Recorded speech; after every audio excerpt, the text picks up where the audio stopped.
कहा जाता है कि ठट्टा अक्सर चढ़ते सूरज को सलाम करने वाली सियासी शख्सियात का मैदान रहा है।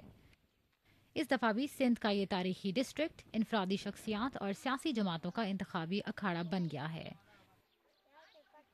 लेकिन यहाँ के लोगों के लिए शायद कुछ नहीं बदला। इन्हें आज भी बिजली, पानी और कई मुआशी मसाइल का सामना है। पार्टी को वोट दिया था ना, पीपल्स पार्टी ने हमारे साथ मदद नहीं की, हम अब किसी और को देंगे। वहाँ रेहानाबाद, ठट्टा की एक कच्ची आबादी। यहाँ के लोगों के मिसाइल काफ़ी हद तक साबका हुकूमत की कारकर्दगी की अक्कासी करते हैं। लोगों में एक गुस्सा और मायूसी का अंसर पाया जाता है। इस तरह के हालात में आने वाले इंतखाबात के लिए कुछ नए चेहरों को उम्मीद से देखा जा रहा है। पहली बार इस इलाके से मुस्लिम लीग नून का इंतखाबी तराना गूंज रहा है। जमात से मारवी मेमन जनरल सीट से इलेक्शन लड़ रही हैं।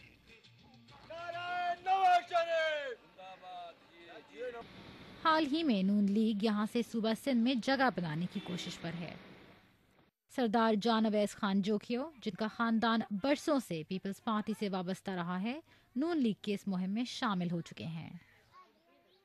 जिस किस्म की सियासत हुई है वो अब लोग नहीं चाहते कि उस तरह की सियासत हो। यहाँ कब्जे की सियासत, थाना कचहरी की सियासत, पानी रोकने की, यासीन पे वोट लेने की, जो है वोट खरीदना और फरोख करने की, यहाँ तब्दीली कौन लेके आएगा? ये जो पहले से यहाँ वागू जो लोग बैठे हैं वो तो नहीं लेके आ सकते ना, उनको तो ये आजमाइल शुदा लोग हैं। तो यहाँ के लोग अब ये कह रहे हैं कि जो पहले हमारे पास आ चुके हैं, जिनको हम आजमा चुके हैं, उनको हम वापस वोट नहीं देना चाहते। फिर भी पीपल्स पार्टी के जगह जगह लहराते झंडों से नजर आता है कि 1970 का इलेक्शन जुल्फिकार भुट्टो यहाँ से ही जीते थे। तब से यहाँ के वोट या पीपल्स पार्टी के होते हैं या बासर शिराजी खानदान के। लेकिन अब शिराजी फिर से पीपल्स पार्टी से किनारा कश हो गए हैं और वोटर सोच रहे हैं कि इस बार वोट किसे डालें। अहमद तैयब एक दुकान चलाते हैं। आलू टमाटर के बढ़ते रेट उनको अपने वोट का इस्तेमाल सिखा रहे हैं। वोट जो है वो तो अभी मैं सोच रहा हूँ, मेरे पास दो तीन पार्टियाँ आ रही हैं, वो तो सोच लेंगे उसी पार्टी को दे देंगे जो अच्छा काम करे, मेरे मुस्तकबिल में वो अच्छी रहे।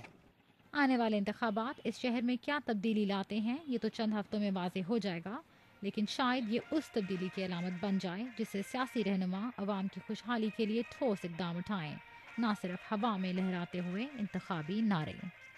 सबा एतजाज़, BBC न्यूज़, ठट्टा।